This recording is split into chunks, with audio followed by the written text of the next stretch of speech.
राधे राधे। मैं अभिषेक भटनागर अपने channel God is mind पर एक बार फिर आपका स्वागत करता हूं।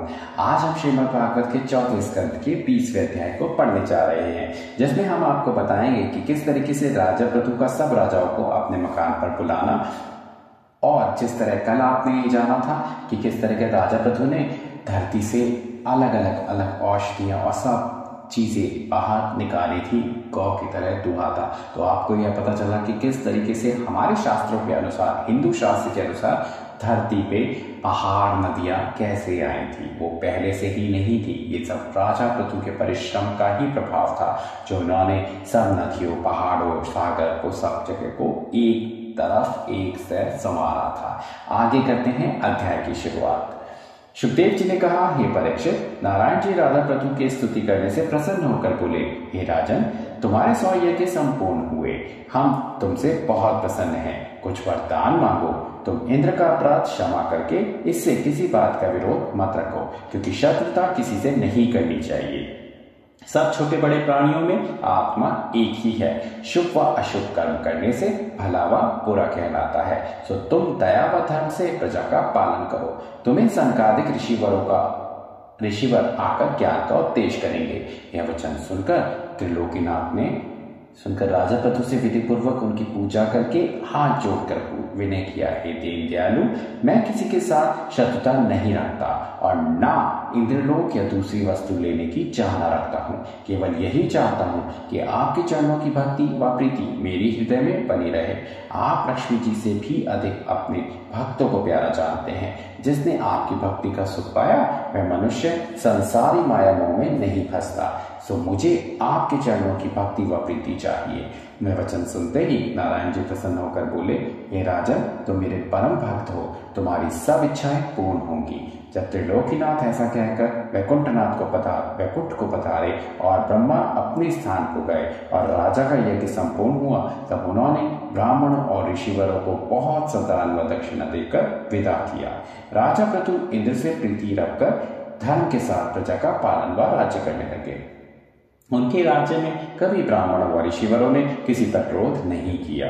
सब छोटे बड़े जीव सुख व आनंद से रहते थे। कुछ दिनों के उपरांत राजा ने विचारा कि हमारे राज्य भर में सब छोटे व बड़े चारों वर्ण परमेश्वर का भजन व स्मरण करके हरि कथा सुनते, अशुभ कर्म ना करते, साधु ब्राह्मणों की भक्ति करते तो बहुत अच्छा होता।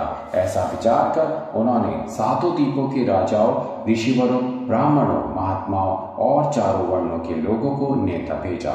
थोड़े दिनों में सब लोग राजा पृथु के यहाँ आकर इकट्ठा हुए। राजा ने उनका बड़ा सम्मान किया और वह लोग राजा से बहुत प्रसन्न हुए। इस तरह समाप्त होता है हमारा 20वां अध्याय। अब हम 21वां अध्याय सुनेंगे।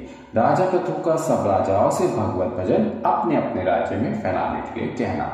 मैत्री जी ने विदुर से कहा कि जब राजा पृथु राजाओं का शिष्टाचार कर चुके, तब सब ऋषिवरों के साथ सब लोगों को सभा को में बैठाकर बोले कि हम एक वस्तु तुम लोगों से मांगते हैं, पर दबाव करके नहीं कहते। तुम लोग दया करके अपनी प्रसन्नता से हमको दो, तो हम तुम्हारा बड़ा उपकार मानेंगे। यह 3 वचन सुनकर सब राजाओं ने हाथ जोड़कर विनय किया, हे पृथ्वीनाथ, हमारा तन, धन, स्त्री व पुत्र सब आपके ऊपर न्यौछावर है। जो आज्ञा हो सो करे। तब राजा पृथु बोले, मैं चाहता हूं कि सातों द्वीपों में छोटे बड़े, स्त्री पुरुष, चारों वर्ण के जितने मनुष्य हैं, सब लोग नारायण जी की भक्ति, पूजा, जप व स्मरण किया करें। जिस राजा के देश में प्रजा लोग जो धर्म या पाप करते हैं, उसका छठा भाग राजा को पहुंचता है। सो परमेश्वर का भजन व स्मरण करना, उनके चरणों में भक्ति व प्रीति रखना, अवतारों की कथा व लीला सुनना चारों वर्णों को अवश्य करना चाहिए। हरि भजन व भक्ति करना किसी वर्ण के वास्ते पृथक नहीं है। चारों वर्णों में जो कोई सच्चे मन से स्मरण व भक्ति करता है, परमेश्वर उस पर दयालु होकर अर्थ, धर्म, काम व मोक्ष चारों पदार्थ उसे देते हैं।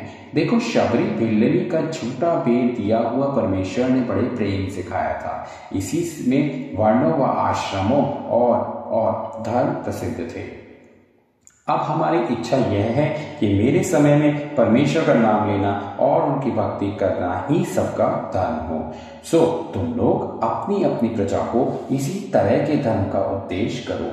राजा को छठा भाग अन्न जो खेतों में उपजता है प्रजा से लेना चाहिए। सो हमने वह अंश भी प्रजा को छोड़ दिया, उसी से सब लोग होमवत दान किया करें। उसके सिवा और जिस किसी को द्रव्य की चाहना हो वह मेरे यहाँ से ले जाकर शुभ कर्म में खर्च किया करे। हम इसमें बहुत प्रसन्न हैं। जो धन धर्म में खर्च हो वह दूसरे के काम आवे, उसी को सफल जानना चाहिए। हरिभक्ति करने से मनुष्य की सब कामनाएं पूर्ण होती हैं और मरने के उपरांत वैकुंठ का सुख मिलता है। जिस तरह अग्नि काठ में रहती है पर उपाय किए बिना नहीं निकलती, उसी तरह परमेश्वर सबके हृदय में रहता है, किंतु भक्ति और ज्ञान प्राप्त हुए बिना दिखलाई नहीं देते। परमेश्वर का जड़ मुख अग्नि और चैतन्य मुख ब्राह्मण है। नारायण जी ब्राह्मण को भोजन कराने से जितना प्रसन्न होते हैं उतना यज्ञ व होम करने से प्रसन्न नहीं होते। तो मैं उन्हीं ब्राह्मणों के चरणों की धूलि अपने मस्तक पर चढ़ाता हूँ, जिनकी सेवा करने से मनुष्य तुरंत अपना मनोरथ पाते हैं। जिससे ब्राह्मण प्रसन्न हो उसको समझना चाहिए कि परमेश्वर उससे प्रसन्न है, और जिस पर ब्राह्मण क्रोध करे उसे परमेश्वर का शत्रु जानना चाहिए। यह बात सुनते ही सब ब्राह्मणों व ऋषिवरों ने राजा को आशीर्वाद देकर कहा, आप ऐसा धर्मात्मा राजा पाकर हमारे सब दुख छूट गए।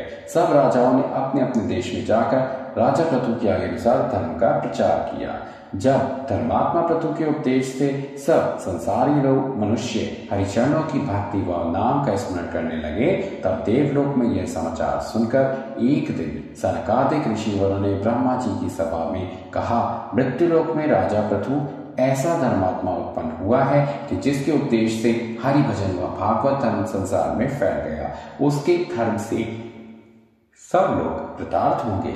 सो हम भी उस राजा को देखने चाहते हैं। ऐसा कहकर वह चारों भाई पृथु से भेंट करने के लिए राजमंदिर पर आए।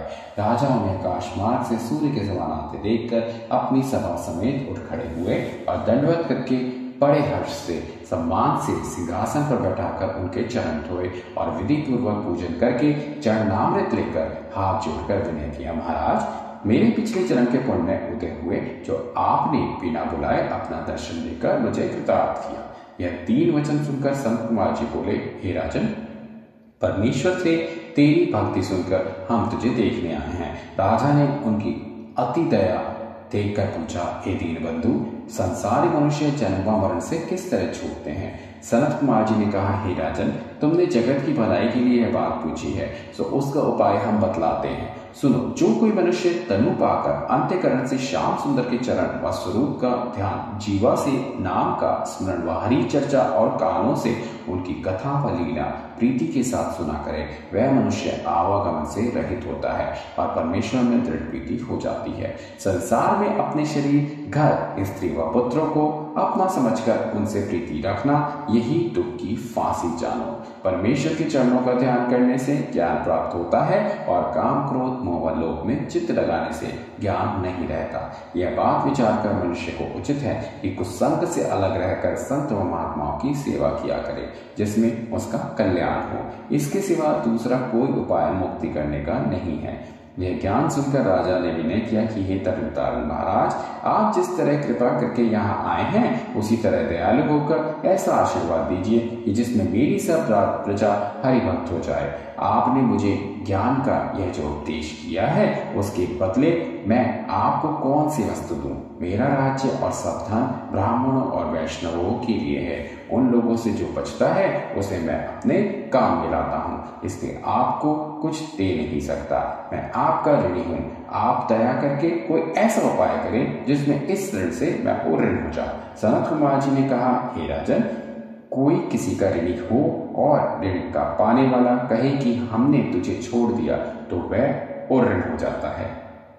वैसे ही हमने ऋण छोड़कर तुम्हें उऋण कर दिया। सनकादिक ऐसा कहकर ब्राह्मण लोग को चले गए। तो आज ही हमने बहुत एक अच्छी बात जानी है, जिसमें किस तरीके से सनत कुमार जी ने यह बताया कि यदि किसी ऋण पाने वाले को आपने बोल दिया कि मैं तुझे उऋण करता हूं तो वह उऋण हो जाता है और यानी कि यदि उसने कोई गलती करी है और आपने क्षमा कर दिया तो वह उसके पाप छूट जाता है। तो बड़े बनिए और जिस तरीके से भी हो सके अपनी, यदि किसी छोटे ने गलती करी है उस गलती को माफ कर दीजिए, या उसने कोई ऋण लिया है तो उससे वो ऋण कर दीजिए। यही है आज का संदेश। तो करते हैं आज के दिन की शुरुआत राधे राधे के नाम के साथ। राधे राधे।